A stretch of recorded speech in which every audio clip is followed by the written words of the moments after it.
Hello, hello, hello, everybody. Welcome to another episode of Carlie's Couch. As you can see, I'm off the couch today, and I have a special guest with me. Hi, hello, everyone. Yes, she's all talked out because if you've been alive lately, you realize that there's been some game shows happening and some people, and she was on one of those. So we'll get into that today. Super happy to be here, and I usually start the podcast with a question. Questions from the couch. And so my question for you today, Kristina, is what is the most overrated candy? Oh, gosh. Or a couple. You can give a couple. Give a range. Oh, my gosh. We have a line sister that's going to be so mad at me when I say something like candy corn or... I like candy corn. Why? No. Honestly, anything that's chocolate. Like, people are obsessed with, like, Reese's and, like, all of those. That's and like chocolate. That's, like, not, like, real chocolate. Not, none of it. You don't like chocolate at all? None. Not even, like, pure, like, cacao chocolate? No. Okay. Dark chocolate. That might be the overrated one.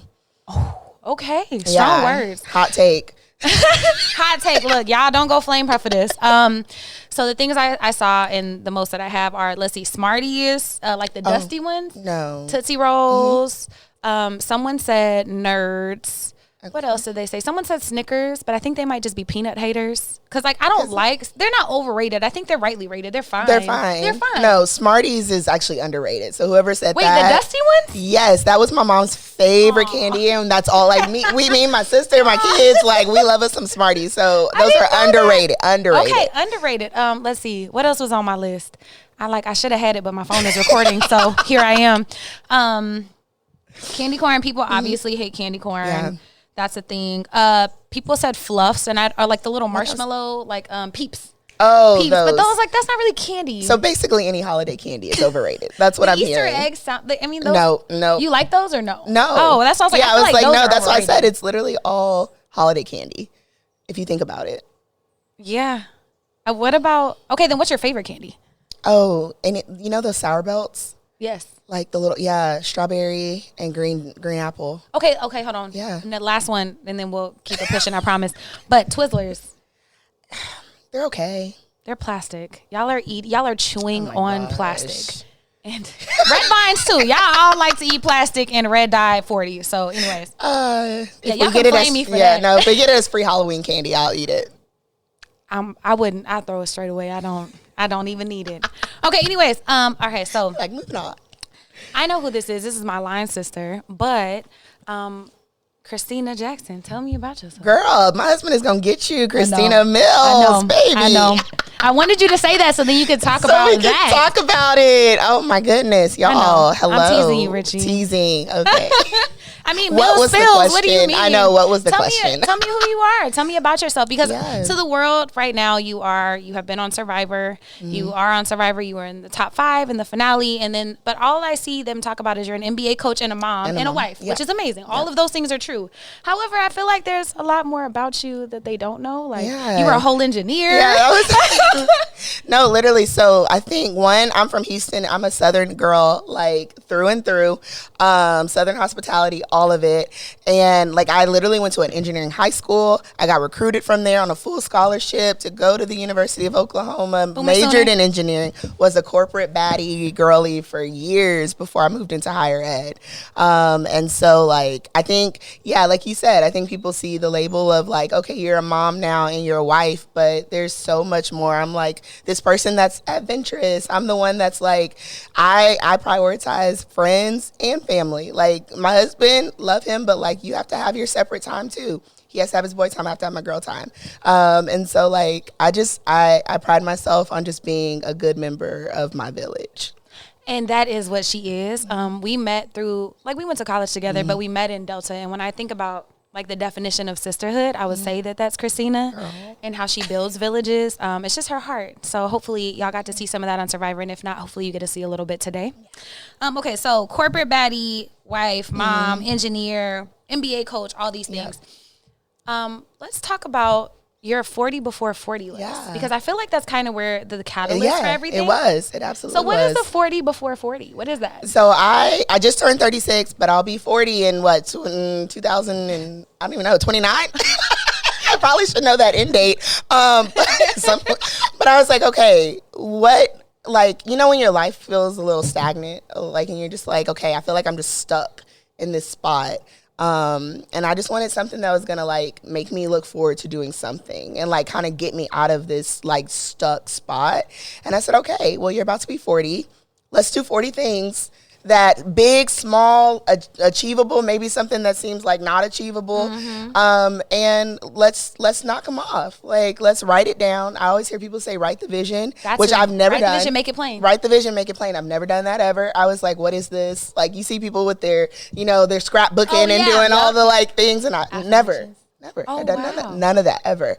But I was like, let's see what this is about. So I literally was like, okay, these are 40 things that you're going to do before you turn 40. And I intend on doing every single one of them. Can you share just a few of them? Yeah. Number one was to read the entire Bible, which, you know, you always start at Genesis and then you stop. And then you stop. And then you stop at Genesis. And then luckily I had line sisters that were like all had the same goal, and we actually knocked that one off last year. The second one was to be on Survivor. But then there's small stuff too. It's like go to a cooking class. I still have not done a cooking class. Really? I've never taken one. What? So it's just like, I mean, it's small stuff. Like take my dad on his dream trip, take Richie on his. So there's trips. There's very, very small things. My mom wrote a book, and I had never read it. I know, I never read it. Really? Yeah. And I was like, I'm going to read her book. So, I mean, it's literally a mix of just very small things, large things. Yeah. I think that's so special. But also, like, that's so cool. So you've literally never written anything down. Never. And you were like, okay. And I was like, let's see what happens. So accomplished. Never wrote anything down. And then all of a sudden it starts writing stuff down and all this stuff starts happening. So let's talk about so the power of manifestation is woo-woo. It's a lot of stuff that I teach and talk about, and Lexi and I have done plenty of episodes on manifestation. But why do you think it's important to write things down? Did you pray about it every day? Was there something behind the scenes that you think also made it happen? Or was it just writing it down and letting it go?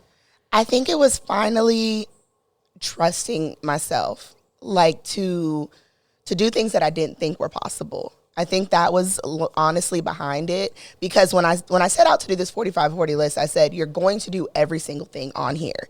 And that was like, it was non-negotiable. It was non-negotiable. It's like, you are going to do this. And so in doing that, it's tempting to put things that you know are going to be achievable. Yeah. Like, okay, well, I could do that. And I was like, no, you're going to put Survivor on here. This is something that like, I mean, I've watched the show for years, but I never actually like wanted to be on it. And it was just something whispering to me. Now I know that it was my mom, but like it was something whispering to me that was like, hey, you're going to be on this show. And I was like, okay, well then I'm adding this to the list because that means I have to do it. And so I think it was a combo of that. But yeah, it was really just this like feeling like everything I put on this list, I'm going to achieve. And I like that it's stretch goals, because it is easy to lie to ourselves and feel real good about, said I was going to go to a workout class on Wednesday. Girl, you know you're not. But like, let's talk about your mom. So you said, I know that one of the other things on your list, and I learned through Survivor, was to share her story on a national platform. And it happened, which is crazy. But my mom, she was, like I said, an author. She had a PhD. She had a loving family. I mean, we're talking coming from a 2-parent home, married to the love of the life, neighbor down the street, 2 kids, preacher. Like, I mean, when you look at addiction, that's not the picture that you would see. No. At all. Absolutely. Someone who had a good job. I mean, a speaker, was in Delta and involved in, like, had sisterhood. So this is not the person that you expect. And I think that is what I really wanted to share, is that addiction can hit anyone, and it doesn't just affect the person, it affects the family as well. It is a mental disease. This is not just someone who can't control something, or, like it is something that is just so pure, and it affects so many more people than we really think. And that's really something that I just wanted to share with the world and get out there, get her story out there, because that's not what you see when you see addiction. You don't. You see someone, like my mom, the day that she died, the next day I had to go get her ring out of the pawn shop because my dad wanted her buried with it. We ended up taking it because we're not burying the gold. Yeah. We're not burying the gold. But I mean, this is real. Like, this is real life. Someone who was so, I mean, gone because of the pills and the alcohol that they sold all their stuff just for one more pill, you know? And I just really wanted to share that story and hopefully inspire some people, which I've gotten so many messages because I have been able to share it. I'm so glad. And the world knows who Karen is, Karen. her inspiration, Yes. everything, and they know it now. And just like, I mean, just being able to share that, there have been people reaching out to me who are in rehab, who went to rehab because they saw that story and they want to be a better mother for their kids, you know? And so, like, just, I wanted to get it out just to show that addiction can hit anyone, but to see the impact that it's also had has been so fulfilling for me. That is so special. And I think it's so important because, like you said, we only see, like, they'll put unhoused people as the face of addiction, or old veterans and poor people and all this. And it really does affect everybody and the family on such a cellular level. And I think it's hard also for people to separate addicts from what happens in their brain when they get addicted. Yep. It's literally their brain trying not to hurt. And so they're chasing this thing to not hurt because it's so painful. And my mom was an alcoholic. So it's that, but she also had a pain pill addiction for a little while after a surgery. Never had a pain pill, then got an addiction, and then it became very debilitating. And so it's so special that you share that. And I'm so glad you got to share her story because what a woman. What a woman. You see me, just know that you see me, and like that is a portion. Okay. My mom was on Price is Right twice. Baby, okay, listen. Like she was a force to be reckoned with, and they say the good ones go too soon. And I think that that's probably true because, and not as saying that that had to happen or anything like that, but the way that it happened, look at all the lessons and the growth and the things she left you with too. Look what she instilled in you and your family and your dad, you know, just the community. Just the community. I mean, the host of the show, Jeff Probst, he actually said, the legacy she left is you. And that really touched me on such a deep level because she may not be here in the physical anymore, but her spirit continues to go to live on through me. Now my daughter, like I already see, which is difficult when you're trying to parent, but like I see the seeds already for what my daughter is going to become because of what my mom planted in me. And just the house that you grew up in and the house that you and Richie are creating for your kids is just it's so beautiful that they also get to have that legacy. Yep. Which is so nice. And even, I mean, even past the legacy, just the traditions that my mom instilled in us. And now we're doing it with our kids and they're going to do it with theirs and so forth and so on. And so, I mean, it's beautiful just to see that no matter what, they may not be here in the physical, but they're still here. Absolutely. When did she pass, if you don't mind? Yep, April 27, 2022. 2022. And I can imagine how heavy that was. I couldn't imagine until I also lost my mom. And then I called her and was like, I'm so sorry. Literally months later. Literally did not know the impact. You don't know until you know. And sorry to anybody watching. I know it's tough. But how did you handle grief? Man, so it's really interesting because I don't think that I handled it for a long time.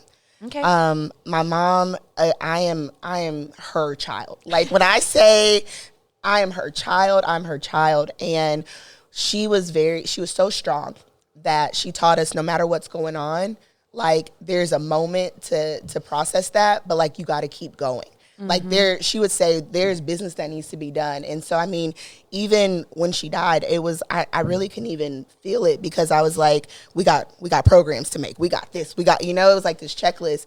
And then you go back and you're like, okay, well now, like I need to make sure my kids are okay. Like, is my dad good? Is my, like my sister okay? Yep. And so you get into this, like this momentum of just always doing that.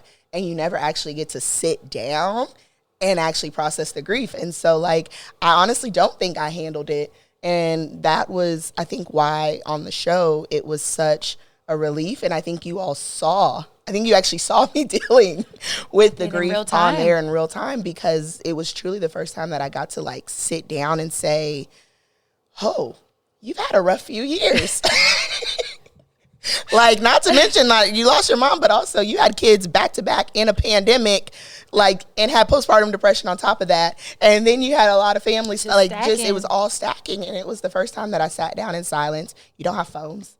You have nothing out there. That's like Vipassana. Yeah, literally. Yeah. That's meditation. Y'all spend 5, 10 weeks, whatever, 5 weeks in meditation. Like, literally in meditation. And you're like, oh, okay, I got some stuff to deal with now, on top of playing a game. That's crazy. Yeah. And so, I mean, honestly, and that's not healthy, I know, dealing with for 3 years, but yeah, that's eventually I did. I think, and in the right time, right? Like, I remember the episode when you had the outburst, like, I miss my mom. And he's like, what's wrong, Kristina, what's wrong? Yeah. And it's like, but that's the funny part about grief, because I didn't have kids. It wasn't during the pandemic, but I literally called my best friend. I was like, am I a psychopath? Because I haven't cried yet. Because I haven't cried. I literally haven't cried. Like, and I made the programs and I literally hadn't cried. And then I was reading a book in a cafe, and there was a part about a mom and a daughter. And when I tell you, I started sobbing. I was like, it is not convenient. Grief is not convenient. It's not like, okay, well, they just passed, and here now you're gonna cry. Yeah, like this, nothing. Put ashes on your thing. Yeah, like it's fine. No. I've heard from people who are like, my mom's been gone for 15, 20 years, and I was in the kitchen cooking, and I saw an ingredient, and I like broke down. And I think we carry it with us. It's like love that lives on, like with us. And so it's a beautiful thing, because you're reminded. And there are happy moments too. Yes. Plenty. Oh my gosh, so many moments. I mean, yeah. There are times where like, okay, Karen would be laughing right now. Bro. Karen would be, and you just start cracking up. You start thinking about like, I mean, just anything, like spades. She loves spades, and you'll get like a triple 10 hand, or like low key, like, maybe cheat a little bit. My mom, sometimes her and her partner, her and my partner, her and my uncle would used to cheat a little bit.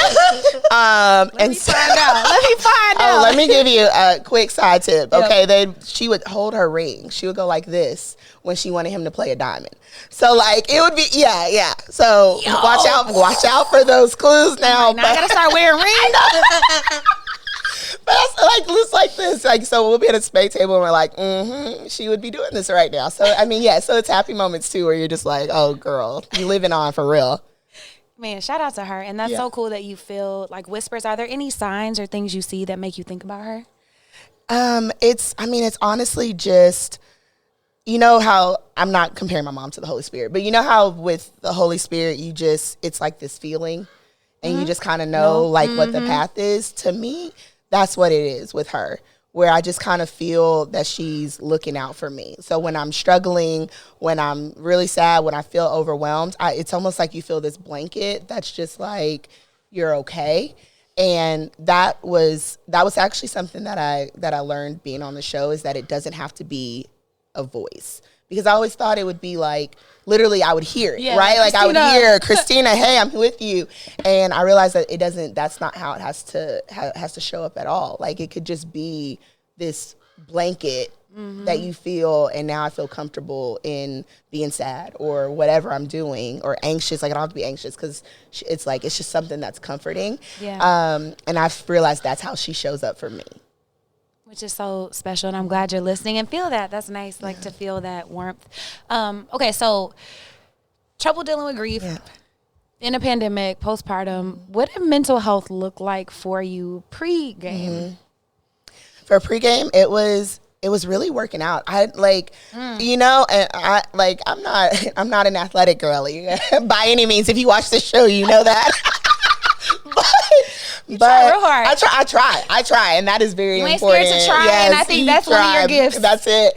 But honestly, like just cycling. Like I love like cycle bar classes. Amazing. Like basically being on a Peloton type bike. Yeah. And it literally just like drowns out so much for me. And no matter what I'm going through, I have that 30, 45 minutes of just like being in it. I actually started reading again. Okay. Which, I had besides the Bible. Besides the Bible, but half of that time was audio too. I mean, that counts. It counts. That counts. Okay, so I've done audiobooks, but not actually like picking up a book. Love reading. And so that was something I was like, oh wait, this is actually kind of good. And it kind of takes me out a little bit. Audiobooks are my favorite though. Like that gets me in the zone. Yep. It calms me.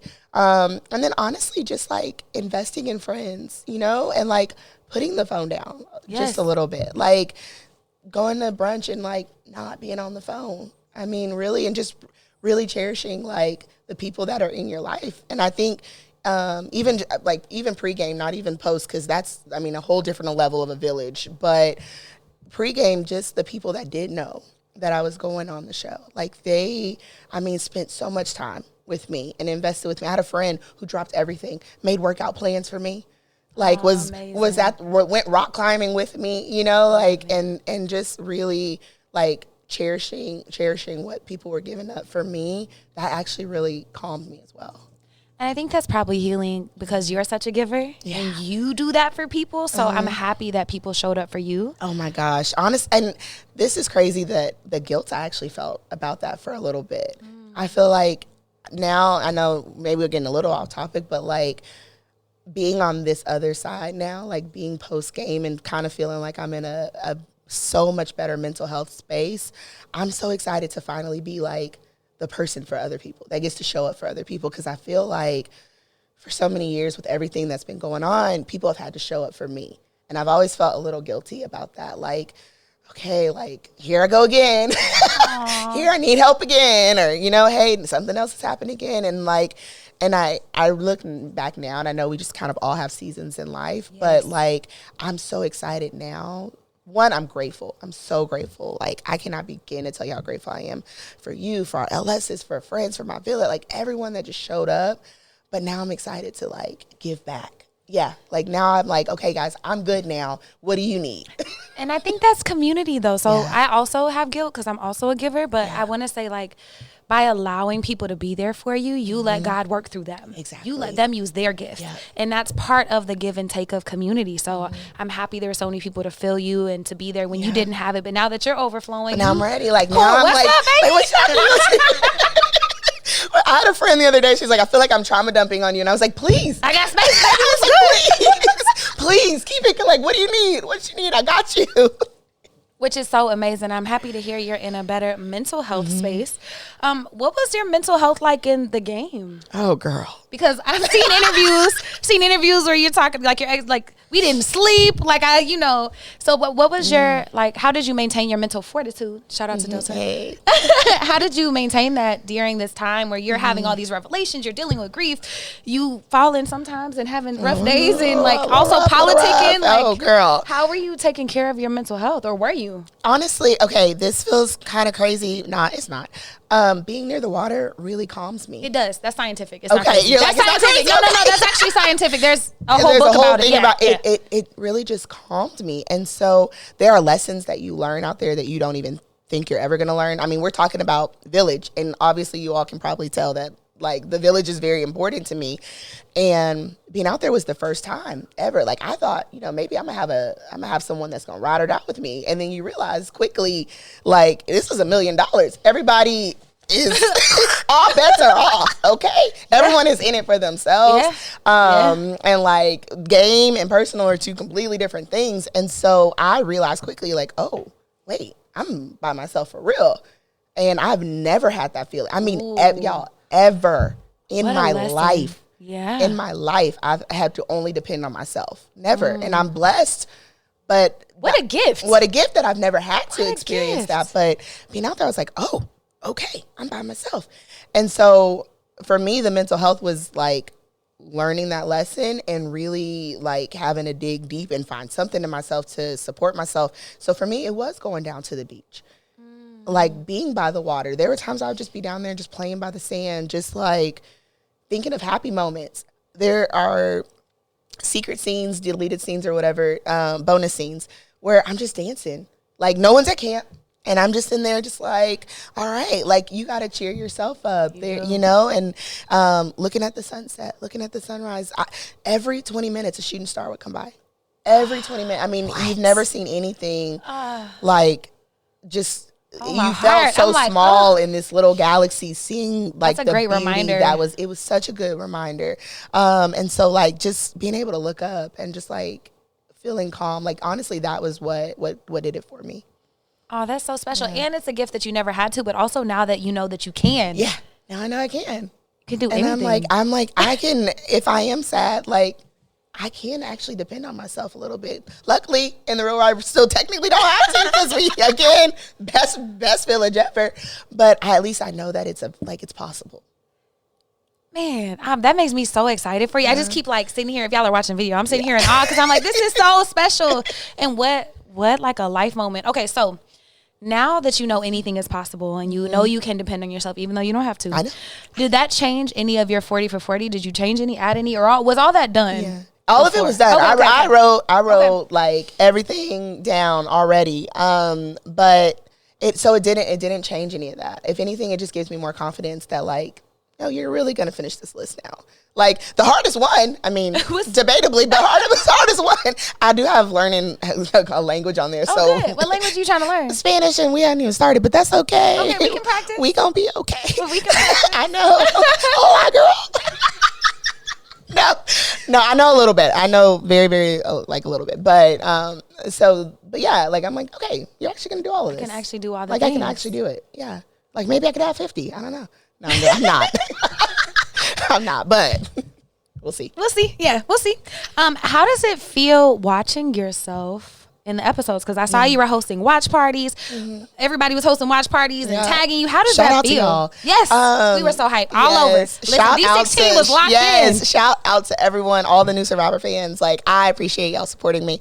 Oh yeah, because I want to say like 90% of the people that we went to school with, that's on our line, didn't even know what Survivor was. None. I had watched the first season and then maybe one other season in between 1 and 49. Like we're about to go into 50 right now. And I had only watched that, so I knew a little bit. No, just everyone that tuned in was like, I was like, oh my gosh, they had their kids. I mean, everyone. So thank you all so much for that. This is going to sound so crazy. Okay. I legitimately went on the show for the experience. Yeah. And I forgot that it was going to air on national TV. I know that's I know it sounds crazy. She's like, I'm gonna do this. I was doing this for me. Like I didn't really, like I'm not an influencer type. Like I like I didn't go for the TV part. I went for the experience part.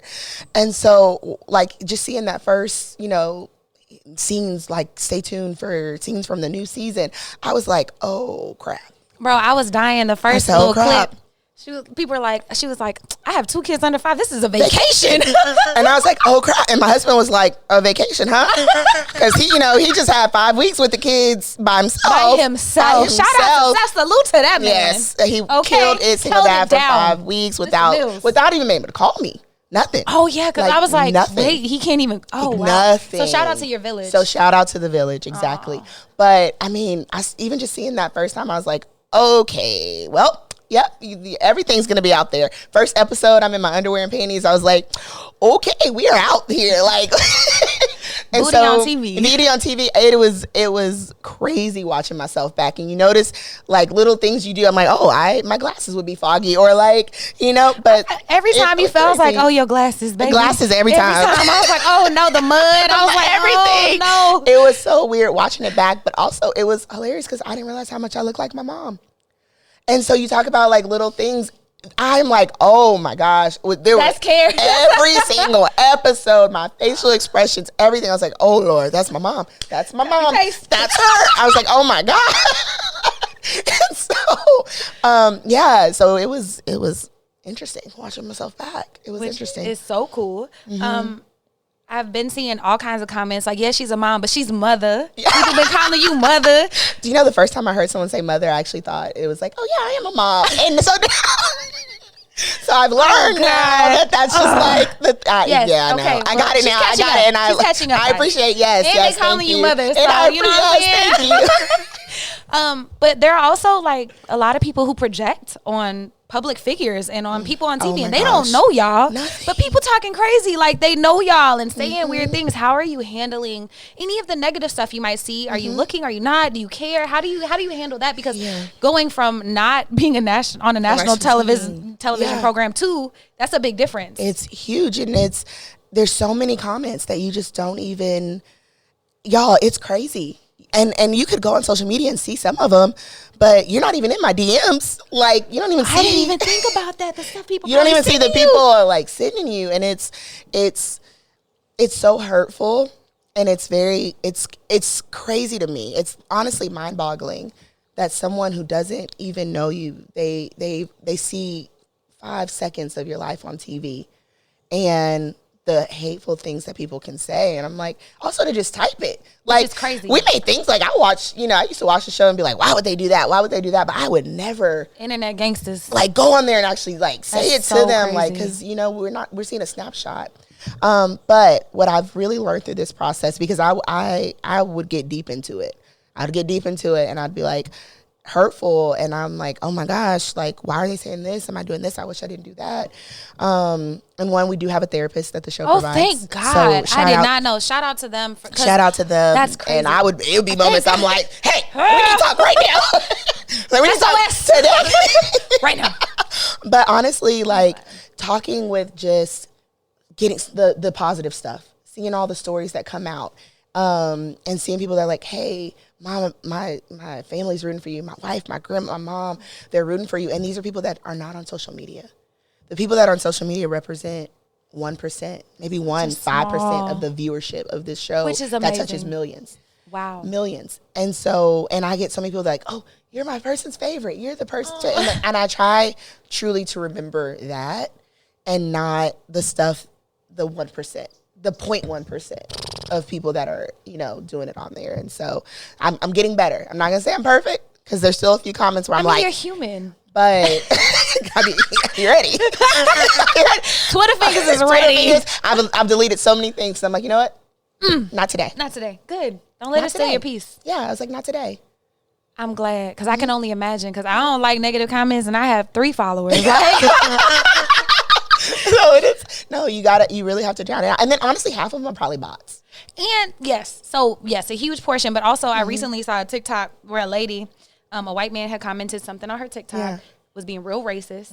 She drove up to his work, found him, made him read an apology. And like, people forget that they're real people on the other side. They're real. Granted, there are a lot of bots, but for the real people out here talking crazy to folks, they're an actual person on the other side. Like, they live, breathe, they got kids maybe, they got families, like, they're a person, they have feelings. Very real feelings, okay? But I'm not about to let y'all get me down. No. And that's what I've decided. Because she's mother. You know what I'm saying? A mother and a mother. Because she's both. She can do both things. All right. We're coming to the close, and I'm just going to do a rapid fire of some questions about Survivor.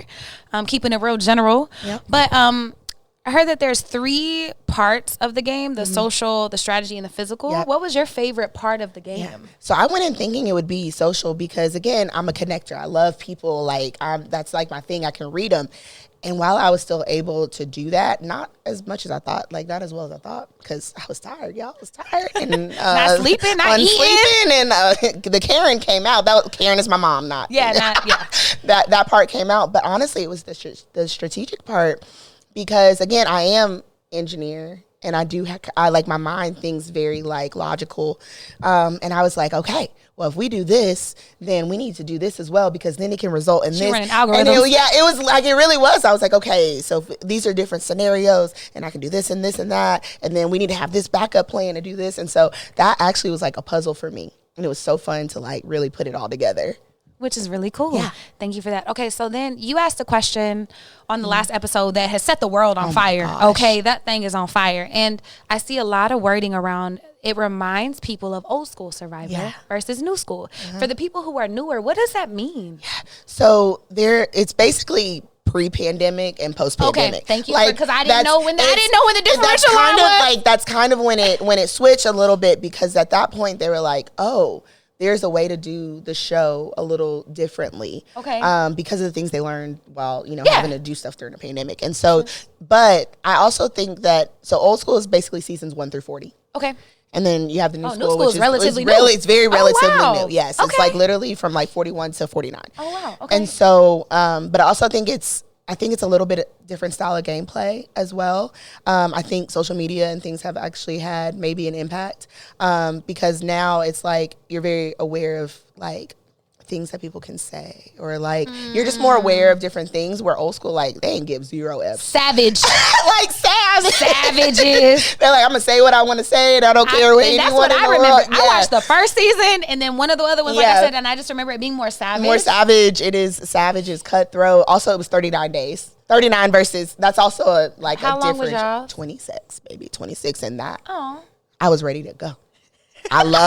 It was so much fun. I would do it again and again and again and again. The first one's 39. Like, the first ones were 39 days and it was 26. So I think it's just so different. Yeah, it's like a little different. And I think You might have been more savage 30 come day 33. Honestly, I ain't gonna lie. There's a lot of things that happened in our season where I feel like we had a lot of old school moments. If I'm okay. Yeah, I feel like we shout out to 49 because they the best people, the best humans.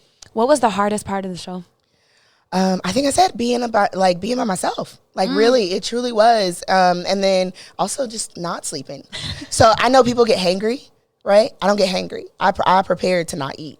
I was eating 1 meal a day for a month. You did. She was practicing fasting. Like I was not. I basically just didn't eat, and so my stomach was like low key okay. Like I was hungry, but it wasn't impacting anything. The sleep. I didn't sleep for 24 days. I didn't sleep. Oh, and that is so crazy. What was your favorite part of the show? I know it's hard to surmise into one, but if you're like, this is the thing, it could be a moment, it could be a challenge, it could be whatever. What was your favorite piece?